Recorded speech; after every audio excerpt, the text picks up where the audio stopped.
प्राप्त करने का दम कर सको। तो इसी क्रम में आज हमारी पहली एक्सरसाइज जो हमारे वास्तविक संख्या है, वास्तविक संख्या है, नंबर सिस्टम, उसमें भी रियल नंबर्स, उसके ऊपर चर्चा करने वाले हैं। एक्सरसाइज फर्स्ट है, टोटल आपको एग्जाम में ये 4 नंबर की प्राप्त होने वाली है। इसी में एक क्वेश्चन आपके ऑब्जेक्टिव वाला आएगा, साथ ही एक question very short answer type का आएगा कि लघुरात्मक, साथ ही एक क्वेश्चन आएगा आपके 2 मार्क्स वाला शॉर्ट आंसर। कुल मिला के आपको यहां से 3 प्रश्न मिलने वाले हैं। और चाहे तो एक चीज और नोट कर ले, इन क्वेश्चन के क्रम भी जो आपके हैं वो बिल्कुल इसी तरह आपको एग्जाम में मिलेंगे। आपको क्वेश्चन की मैंने पूरी गाइड बता रखा है, रूपरेखा वगैरह कि क्वेश्चन पेपर कैसे आना है, आप उस वीडियो में जाके उसे चेक कर सकते हो। तो उसमें मैंने बताया था आपको पहले क्वेश्चन के 10 पार्ट होंगे, तो पहला क्वेश्चन का पहला पार्ट जो आएगा वो आपको इस वाले एक्सरसाइज से मिल रहा है। दूसरा क्वेश्चन जो आपका है उसका भी पहला पार्ट आपको यहां से मिलने वाला है, यानी कि फिल द ब्लैंक वाला जो हमारे है, रिक्त स्थानों की पूर्ति करो, तो उसका भी पहला पार्ट आपको इसी एक्सरसाइज से मिलेगा। साथ ही साथ आपको क्वेश्चन नंबर 4 जो 2 नंबर का होगा वो आपको एग्जाम में मिलने वाला है। यानी कि आपको इतनी तो जानकारी होनी चाहिए कि आप जब भी एग्जाम हॉल में बैठोगे और प्रश्न पेपर खोलोगे तो आपके पहले क्वेश्चन का फर्स्ट पार्ट कहां से आना है, वास्तविक संख्याओं से आना है। दूसरे क्वेश्चन का फर्स्ट पार्ट आपको वास्तविक संख्याओं से मिलेगा, और क्वेश्चन नंबर 4 अब भी आपको कहां से मिलेगा, वास्तविक संख्याओं से मिलेगा। ये तो रही बात क्वेश्चन का मिलना है और कैसे मिलना है। आज हम बात करेंगे कि आना क्या है, रियल नंबर में से आपको मिलने क्या वाला है, वहां पे कुछ इंपॉर्टेंट। और इसमें अपने क्या पढ़ा है, एक मैं समरी सी आपको बता देता हूं इस वीडियो में कि अपने अभी तक क्या क्या पढ़ा है, उस चीज के ऊपर बातें कर लेते हैं। इसमें सबसे पहले आपने यूक्लिड विभाजन प्रमेयिका पढ़ी, यूक्लिड विभाजन प्रमेयिका बड़ी सिंपल सी एक प्रमेय थी, काफी महत्वपूर्ण है। यहां पर एक रूप आपने देखा था a बराबर बी क्यू प्लस आर, जहां पर a और b आपके कोई 2 पूर्णांक थे और किसी पूर्णांक a में आपने b का भाग दिया, तब शेष आपको भागफल प्राप्त हुआ q और शेषफल प्राप्त हुआ r। ये आपने लगभग वैसी थ्योरम है जैसा आप बचपन में भाग के क्वेश्चन करते थे, तब आपके गुरुदेव आपको बताते थे कि बेटा इसे इसमें रख के चेक कर लो, अगर ये संतुष्ट हो रहा है तो आपने सही भाग दिया है। भाज्य बराबर भाजक इंटू भागफल प्लस शेषफल। तो बस ये आपकी यूक्लिड विभाजन प्रमेय का यही प्रमेय है। अर्थात ए आपका भाज्य जिसमें भाग दिया जाता है उसे क्या कहते हैं, भाज्य। भाज्य की पोजीशन जब आप भाग देते हो इस जगह होती है, जिसका भाग दिया जाता है उसे इस पोजीशन पे लिखा जाता है आपके द्वारा। एक्सरसाइज 2 में भी ये काम आने वाला है आपके, जब अपन एक बहुपद में दूसरे बहुपद का भाग देंगे। यहां पर जो भी आपको प्राप्त होता है उसे आप भागफल कहते हो, और रिमाइंडर जो शेषफल बचता है लास्ट में वही आपको इस जगह प्राप्त होता है। हमारे यहां शेषफल आर है, भाज्य आपका एप्पल है, और आपने भाग दिया है बॉल से, और आपको जो शेषफल प्राप्त हुआ उसे आपने क्यू से लिखा है। तो ये अपन ने यहां पढ़ा था यूक्लिड विभाजन प्रमेय में कि ए और बी 2 पूर्णांक ऐसे हो कि ए में अपन अगर बी का भाग दे तो क्यू शेषफल प्राप्त हो, और सॉरी क्यू भागफल प्राप्त हो, आर शेषफल प्राप्त हो, तो अपन उसे इस तरीके से लिख सकते हैं। ये पहला जो आपने पढ़ा है, पहला टॉपिक आपके 10th बुक से, मैथ की से, वो टॉपिक ये था। दूसरा टॉपिक अगर अपन बात करें या इससे संबंधित कुछ क्वेश्चंस भी ले लें तो कुछ ऐसे क्वेश्चंस पढ़ते हैं, आपने देखा होगा कि सिद्ध कीजिए कि, इंपॉर्टेंट क्वेश्चन है, बढ़िया क्वेश्चन है, आ सकता है 2 नंबर में। सिद्ध कीजिए कि किसी धनात्मक पूर्णांक को, किसी धनात्मक, चलो इसमें एक शर्त और लगा देते हैं बुक वाली, किसी धनात्मक विषम पूर्णांक को 6q + 1, 6q + 3, 6q + 5 के रूप में लिखा जा सकता है, लिखा जा सकता है। एक अच्छा सा क्वेश्चन बन जाता है, बड़ा इंपॉर्टेंट सा। किसी धनात्मक विषम पूर्णांक को 6q+1, 6q+3 और 6q+5 के रूप में लिखा जा सकता है। ये आपका एक क्वेश्चन आ गया एग्जाम में, 2 नंबर का क्वेश्चन आएगा तो बन सकता है ऐसा वाला क्वेश्चन, इसमें कोई दो राय नहीं है। तो ध्यान से देखना, यहां एक कंडीशन अपन वो अप्लाई करेंगे कि जो शेषफल होता है, आपको पता भी होगा कि जो ये शेषफल होता है वह हमेशा या तो 0 आ जाएगा, पूरी भाग चला जाए तो 0 शेषफल मिलेगा, या 0 से कुछ बड़ा मिलेगा। लेकिन यह शेषफल हमेशा जिसका आपने भाग दिया है उससे छोटा ही मिलेगा, क्योंकि अगर शेषफल जिसका भाग दिया है उससे बड़ा आया तो भाग और चला जाएगा और शेषफल आपको उसके बाद छोटा मिलना है। यानी कि आपका जो शेषफल r है वो हमेशा 0 से बड़ा होगा और b से छोटा होगा। ध्यान दीजिएगा, यहां पर हमसे कहा गया है किसी धनात्मक विषम पूर्णांक को 6q+1, 6q+3, 6q+5 के रूप में लिखा जा सकता है। देखो मेरी बात सुनो, अगर इसने धनात्मक विषम पूर्णांक न कहा होता तो हम धनात्मक पूर्णांक को कैसे लिख सकते हैं? दुनिया की किसी भी संख्या में अगर हम 6 का भाग देते हैं, देखो अगर अपने इससे तुलना करें पीछे वाले से, तो ये भाजक है आपका और ये भागफल है और ये बच रहा है रिमाइंडर है, शेषफल है। अगर दुनिया की किसी भी संख्या में 6 का भाग दें तो शेषफल हमें कितना प्राप्त होगा? 0 प्राप्त हो सकता है, 1 हो सकता है, 2 हो सकता है, 3, 4, 5, 6 नहीं होगा, क्योंकि हमने बात की जिसका अपना भाग देते शेषफल हमेशा उससे कम ही प्राप्त होता है। तो हमें 6 का भाग देने पे भागफल चाहे जो प्राप्त हो, लेकिन शेषफल 1, 2, 3, 4, 5 प्राप्त होगा, साथ ही साथ 0 भी प्राप्त हो सकता है। यानी दुनिया की किसी भी धनात्मक पूर्णांक को हम 6q+0, जिसका शेषफल 0 मिल रहा है उसके लिए 6q+1, 6q+2, 6q+3, 6q+4, 6q+5, 6q+6, sorry 6 नहीं आएगा, इन 6 रूपों में लिख सकते हैं। दुनिया की किसी भी संख्या को हम 6q+0, 6q+1, 6q+2, 6q+3, 6q+4, 6q+5 के रूप में लिख सकते हैं। अब यहां समस्या यह है, हमें लिखना है विषम धनात्मक पूर्णांक, और हम ये जानते हैं कि किसी भी सम संख्या को, दुनिया की किसी भी सम संख्या को किसी भी पूर्णांक से आप गुणा करो, वह हमेशा एक सम संख्या ही प्राप्त होती है। तो इसके अकॉर्डिंग 6q हमारा 6 एक सम है और इसे मैं किसी पूर्णांक से मल्टीप्लाई कर रहा हूं तो मुझे क्या मिलेगी? 6q, जो कि एक सम संख्या है। और जब सम संख्याओं में कोई सम संख्या जोड़ी जाती है तो हमें एक सम संख्या ही प्राप्त होती है। इस दृष्टिकोण से 6q+0 एक सम संख्या है, 6q+2 एक सम संख्या है, 6q+4 एक सम संख्या है। हमारा कहने का तात्पर्य है, हमने दुनिया के किसी भी पूर्णांक को इन 6 रूपों में लिखा था, उसमें से ये 3 रूप केवल सम संख्याओं के लिए है, तो बाकी जो बची वो क्या बची? विषम संख्या है। अर्थात हम यहाँ हिंदी में अच्छे से लिखेंगे एग्जाम में कि यहाँ पर 6q+0, 6q+2, 6q+4 सम संख्या है तथा 6q+1, 6q+3, 6q+5 एक विषम संख्या होगी। अतः दुनिया के किसी भी धनात्मक विषम पूर्णांक को केवल इन 3 रूपों में लिखना संभव है। इसके अलावा कोई रूप नहीं है जिसमें हम उसे लिखे। और चाहे तो आप कोई भी क्वेश्चन उठा, कोई भी एग्जाम्पल ले सकते हो। लाइक दिस मैंने ले लिया 21 है, 21 में अगर अपन 6 से डिवाइड करें इसे तो कितनी बार हुआ? 3 बार हुआ। शेषफल कितना बचा? 3। इसे किस रूप में लिखूंगा? 6 × 3+3। यहाँ पे लिखा आपने भाजक इंटू भागफल प्लस शेषफल। 6 × 3 = 18, 18 में 3 जोड़े आपके 21 आ गए।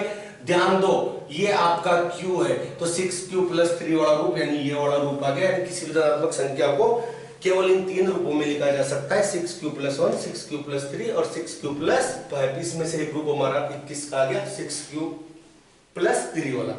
चलो, आपने पहला टॉपिक हमारा केवल इस रूप में पढ़ाया और इसके संबंधित क्वेश्चंस पे एक वीडियो और बनेगा इसका, उसमें केवल इंपॉर्टेंट क्वेश्चंस की मैं बात करने वाला हूं।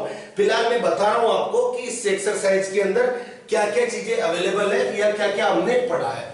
तो 3 क्वेश्चन आ रहे थे, उसमें से 2 नंबर का क्वेश्चन नहीं पॉसिबल, जो मैंने अभी बताया वैसा कुछ आपको वहां पे मिले, आपसे पूछ लिया जाए कि किसी धनात्मक विषम पूर्णांक को 6q+1 6q+3 6q+5 के रूप में लिखा जाता है।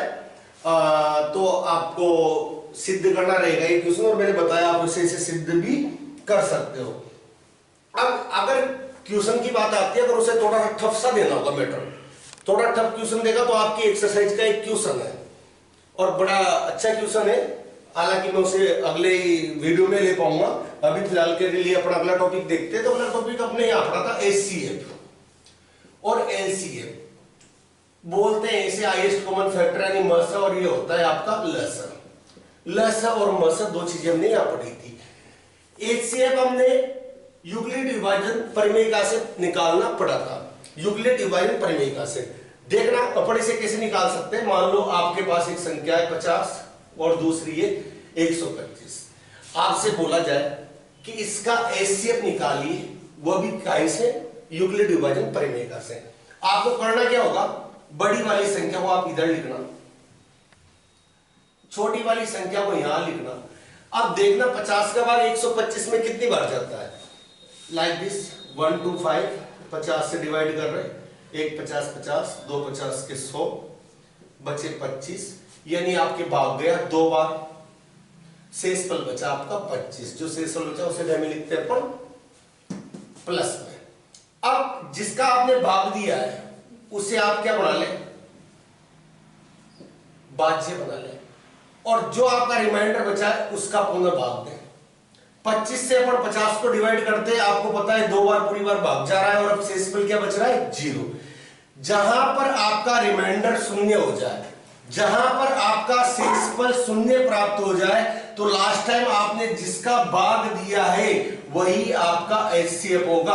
यानी 150 और 50 का HCF आपके लिए कितना होगा, 25 होगा।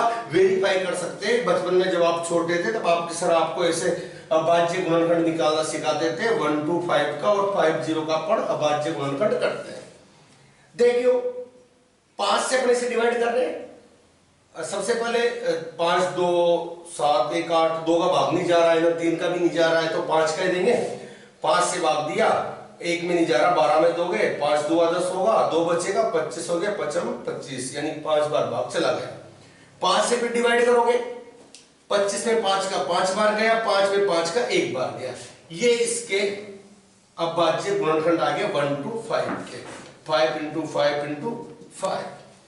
इसके करते 2 का भाग जा रहा है, 25 बार गया, 5 का गया, 5 बार, 5 का गया 1 बार। कुछ ऐसे ही आप करते थे, मैं थोड़ा फास्टली कर रहा हूं क्योंकि ये सब आप पहले से जानते हो। जब आपको हाईएस्ट कॉमन फैक्टर निकालना होता है HCF, तो आप इनमें जो चीज कॉमन आ रही है उसे कॉमन लेते हो, जो अभाज्य गुणनखंड आपका कॉमन है। देखो यहां भी 5 है और यहां भी 5 है, आपने इसे लिख दिया। दरअसल यहां और 5 है, एक 5 यहां और है, इसे भी आपने इंटू में लिख लिया। क्या और कोई चीज कॉमन है, नहीं। यहां 5 है लेकिन अब यहां कोई 5 बचा हुआ नहीं है, यहां 2 है और यहां पे कोई 2 नहीं है, तो 5 × 5 यानी आपका HCF आ गया 25। ये आपके 10th में भी करेंगे, जहां पर 3 संख्याओं के आपको HCF ज्ञात करने होंगे, फिर यही एक मेथड रह जाता है जिससे हम HCF निकालने वाले हैं। तो क्लियर है।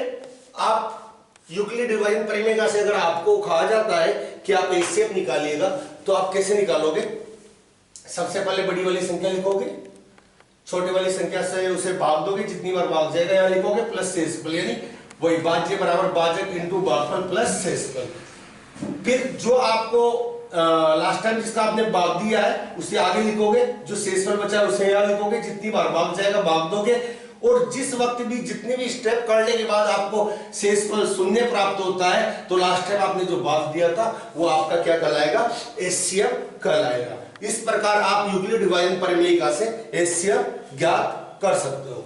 इसी के साथ लस और मस की बातें कर ही रहे हैं, तो अपन साथ ही साथ ये बात और करना चाहेंगे कि कोई भी 2 संख्या है A और B, अगर हमें इनका लस और मस ज्ञात है, LCM और HCF ज्ञात है, तो इनके मध्य भी एक संबंध होता है, आपने अच्छे से पढ़ा होगा, मैं केवल रिकॉल करवा रहा हूं आपको, रिवाइज करवा रहा हूं, आपको याद आ रहा होगा। इन दोनों संख्याओं का गुणा इनके लसर और मसर के गुणा के बराबर होता है। इसके ऊपर भी अपन कुछ प्रैक्टिस वाले क्वेश्चंस करेंगे, लेकिन नेक्स्ट वीडियो में करेंगे। तो आपको जिसे मैं एक क्वेश्चन करवा देता हूं, 96 और 404 आपके एक्सरसाइज का क्वेश्चन है। अब इसका लसर और मसर निकालना है। चाहे तो आप देखो, लसर निकालने का तरीका पुराना वाला ही रहेगा, मैं बता देता हूं। आप इनके अभाज्य गुणनखंड करोगे, 2 से डिवाइड हो रहा है, 4 2 8 8 2 16, 2 2 4 4 2 8, 1 2 2 2 2 4, 6 बार, 3 बार, 1 बार। इसी प्रकार 404 को करते हैं, 2 से 202 101। देखोगे शायद इसमें अब किसी का भाग नहीं जाता है, अभाज्य संख्या, तो 101 से 1 टाइम हुआ, राइट। जब आप यहाँ HCF की बात करोगे, HCF, तो दोनों में कॉमन कौन आ रहा है? 2 भी कॉमन आ रहा है, आप इसे लिखोगे। फिर 1 2 1 कॉमन आ रहा है, आप इसे भी लिख दोगे। यानी इसके बाद कोई चीज कॉमन नहीं आ रही है, इसलिए आप कहोगे इसका HCF कितना होगा साहब? 4। जब आपको इसका LCM निकालना होगा, सुनना, जो चीज कॉमन आ रही है उसे तो आप लिखोगे लिखोगे, यानी HCF में जो लिया है कॉमन वो तो लिखोगे लिखोगे। बाकी जो शेष बचे हुए हैं जो कॉमन नहीं है, आपको उन्हें भी लिखना है। यानी आप यहां से 2 को भी लोगे, इस वाले 2 को भी लोगे, फिर आपको 2 मिला, इसको लिया, फिर आपको 3 मिला, इससे लिया। इधर देखोगे, इधर ये 2 आ चुके हैं, बच क्या रहा है? 101, इसे भी लोगे, बाकी इन सबको मल्टीप्लाई करोगे, जो भी आएगा वो आपका आंसर होगा। जब आप A की जगह 96 रखोगे, B की जगह 404 रखोगे, HCF आपका 4 आया है और इन्हें गुणा करने पे कुछ भी चीज आ रही, माना कि 1 आ रहा है, इसे यहां रखोगे तो ये दोनों पक्ष भी बराबर हो जाएंगे। यानी आप कह सकते हो कि ये दोनों पक्ष बराबर हो गए और जो हमने फॉर्मूला लिखा है वो सेटिस्फाई हो रहा है इस चीज से। एक इंपॉर्टेंट क्वेश्चन यहां से बढ़ने वाला है जिसके आने की संभावनाएं 99% है साहब, 100% को बोल नहीं सकते, भगवान नहीं पढ़ लो, बट 99% पॉसिबिलिटीज है कि आपको अब की बार बोर्ड में ऐसा कोई क्वेश्चन मिलेगा, और बहुत सी बार ये आ चुके हैं। क्वेश्चन कैसा रहेगा ध्यान दीजिएगा। सिद्ध कीजिए कि √2 या √3 दे दे, या √5 दे दे, या √6 दे दे, और भी कुछ एक टाइप और बताऊंगा अभी, ऐसा कुछ भी दे देगा आपको, और उसके साथ कहेगा 1/√2 दे दे, एक अपरिमेय संख्या है।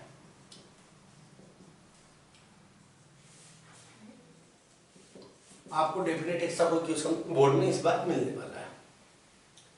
आपसे बोला जाएगा सिद्ध कीजिए कि √2, √3, √4, √4 तो एक परिमेय संख्या हो गई, √5, √6, 1/√2 एक अपरिमेय संख्या है, ऐसा आपको सिद्ध करना है। ठीक है, ऐसे वाले क्वेश्चंस को सिद्ध करने के लिए हम एक प्रमेय पढ़ते हैं, बीच में एक्सरसाइज में पढ़ा होगा आपने। यदि a का स्क्वायर b से विभाज्य है तब AB B से विभाज्य होगा। छोटी सी थ्योरम में ध्यान रख लेना, किसी भी संख्या के स्क्वायर में यदि किसी अभाज्य संख्या से का भाग जा रहा है तो उस संख्या में भी उस अभाज्य संख्या का भाग जाएगा। लाइक दिस, मैं आपको बताता हूं 625 है जो कि आपके 25 का स्क्वायर है। अगर इसमें 5 का भाग जा रहा है तो किसका स्क्वायर है ये? 25 का, तो आपके 25 में भी 5 का भाग जाएगा। बस इतनी सी चीज आपको ध्यान रखनी है, उससे ये वाले सारे क्वेश्चंस हो जाएंगे। और एक चीज और बताता हूं, इतने सारे क्वेश्चंस को करने के लिए आपको केवल एक ही मेथड क्या हो सकता है, एक ही लैंग्वेज हम यूज करने वाले।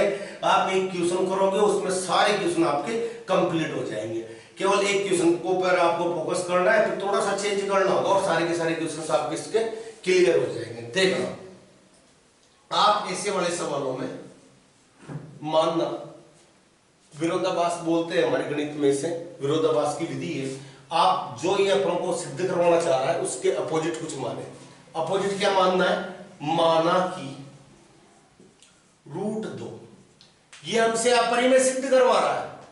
हम जबरदस्ती क्या कहेंगे, दादागिरी करेंगे इसके साथ और बोलेंगे माना कि √2 एक परिमेय संख्या है, परिमेय संख्या है। अब आप जानते हो परिमेय संख्या कौन होती है? ऐसी संख्या है जो P/Q के रूप में लिखी जा सके, उन्हें हम परिमेय संख्याएं बोलते हैं। और अपरिमेय संख्याएं वो होती है साथ जिन्हें P/Q के रूप में नहीं लिखा जा सकता है। अब हमने मान लिया कि √2 एक परिमेय संख्या है, तो इसे P/Q के रूप में लिखा जाएगा, बिकॉज परिमेय संख्या को P/Q रूप होना चाहिए। तब हम इसे निम्न रूप में लिख सकते हैं।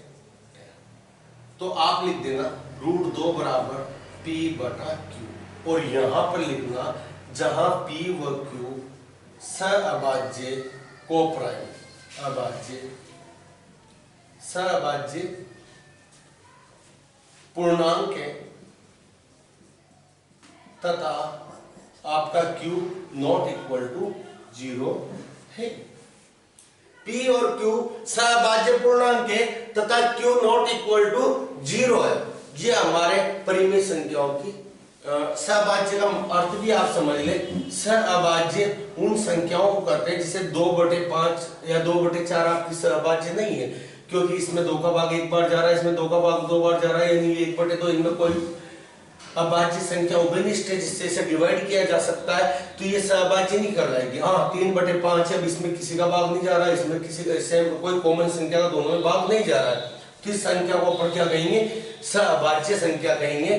तो आप पहले से बता चुके हो कि P और Q क्या है, सहअभाज्य संख्या है, यानी उसमें अब किसी कोई संख्या कोई अभाज्य संख्या दोनों के अभाज्य गुणनखंड में कोई ऐसा गुणनखंड नहीं है जो कॉमन हो। भाई कोई भी संख्या कटने के लिए जरूरी होता है, जैसे 2 का अभाज्य गुणनखंड 2 × 1 ही होगा, जबकि 4 का 2 × 2 होगा। इसमें भी 2 आ रहा है और इसमें भी 2 आ रहा है, इसलिए 2 से 2 कटता है और आपका आंसर 1/2 आता है। क्लियर? तो इसमें ऐसा कोई सिस्टम नहीं है। P और Q क्या है, आपने सहअभाज्य पूर्णांक लिए। ध्यान दीजिएगा, मैं कुछ करने जा रहा हूं, इसे आप ध्यान से देखो। Q को इधर क्रॉस मल्टीप्लाई किया तो इसके बराबर में क्या आ गया, P। मैं दोनों तरफ वर्ग कर रहा हूं, वर्ग करने पर एक बार इसे समझ ले। क्वेश्चन को टाइम लगेगा थोड़ा इसमें, बट सारे क्वेश्चन फिर इसी की तरह हो जाएंगे। एक ही मेथड से आपको सारे क्वेश्चन करने। जब आप वर्ग करोगे √2Q का स्क्वायर बराबर P का स्क्वायर, √2 का स्क्वायर आप जानते हो, रूट हट जाएगा और 2 आ जाएगा, साथ ही Q है बराबर P का स्क्वायर। इस चीज को समझते हो क्या? कोई भी संख्या, यानी ये कैसा लग रहा है, 2 × 3 बराबर, या फिर यूं मान लो 2 × 8 बराबर, ये कोई यानी 4 का स्क्वायर, 8 2 16, ये 4 के स्क्वायर के बराबर है।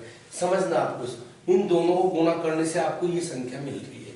इसका अर्थ क्या हुआ, समझ रहे हो आप, कि ये दोनों जो है इसके गुणनखंड है, यानी आपकी ये जो संख्या आएगी उसमें इसका भी भाग जाएगा और इसका भी भाग जा रहा है, पूरी बार।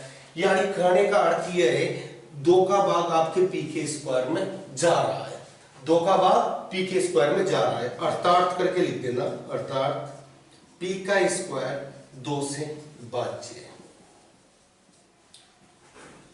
तब हम कहेंगे कि जब किसी भी संख्या के स्क्वायर में किसी भी संख्या का स्क्वायर किसी अभाज्य संख्या से विभाज्य, तब वो संख्या भी उससे विभाज्य होगी।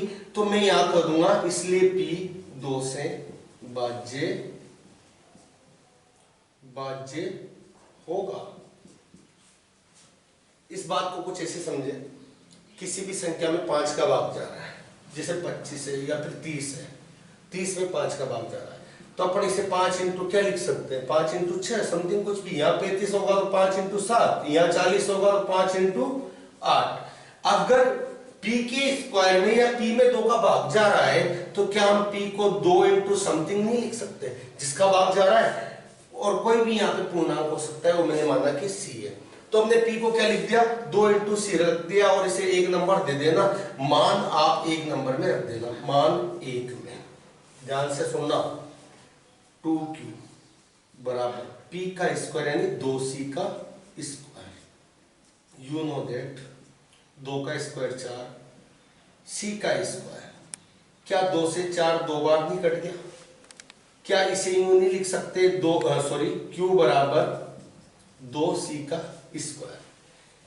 जैसे यहां पर अपन ने मीन्स निकाला था कि 2q बराबर p का स्क्वायर है, यहां पर 2c का स्क्वायर बराबर q है, तो इसका मीन्स क्या निकलता है साहब? इसका मतलब निकलता है, एक मिनट, यहां पर अपन स्क्वायर आएगा ठीक है, स्क्वायर आएगा तो यहां भी स्क्वायर आएगा, और इस जगह स्क्वायर और इस जगह ठीक है, और यहां भी आपका स्क्वायर।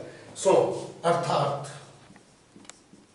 q का स्क्वायर 2 से भाज्य, q का स्क्वायर किससे भाज्य? 2 से भाज्य, इसलिए q भी 2 से भाज्य होगा। एक चीज सुनना, मैं थोड़ा ऊपर लिख देता हूं, नीचे आपको दिख नहीं रहा होगा, यहां पे देखते हैं, ध्यान से सुनना। हमने यहां का p का स्क्वायर 2 से भाज्य है, यानी p के स्क्वायर में 2 का भाग जा रहा है। यहां पे कहा हमने q का स्क्वायर 2 से भाज्य, तो इस चीज को यूं समझे, जब p में भी 2 का भाग जा रहा है, इसके अकॉर्डिंग q में भी 2 का भाग जा रहा है, तो फिर ये चीज तो सहभाज्य कहां हुई? हमने तो पहले ही कहा था सहभाज्य उन्हें कहते हैं जो एक दूसरे से विभाजित नहीं होती हो, अंतिम रूप होता है जिसके बाद उसमें किसी भी संख्या का भाग नहीं जाता है। अब दोनों में जब दो अभाज्य गुणनखंड 2 उभयनिष्ठ है, इसमें भी 2 का भाग जा रहा है, इसका मतलब q में 2 है, इसके अभाज्य गुणनखंड में कोई संख्या 2 है, और यहाँ पे p में भी 2 है, यानी इसमें p और q में दोनों में 2 उपस्थित है। अतः हम कह सकते हैं कि यार ये तो सहभाज्य हो ही नहीं सकती। सहभाज्य क्यों नहीं है? क्योंकि दोनों में 2 से का भाग जा रहा है, यानी हमने जो माना है ना, ये जहां p और q सहभाज्य है वो हमारा गलत है, ये विरोधाभास कहलाता है। हम यहाँ एक बहुत शानदार मतलब एक कथन लिखेंगे, चूंकि यहाँ p व q में अभाज्य संख्या 2 उभयनिष्ठ है, 2 उभयनिष्ठ है, यानी ये p में भी आ रही है और q में भी आ रही है, उभयनिष्ठ है, जो कि p व q के सहअभाज्य होने का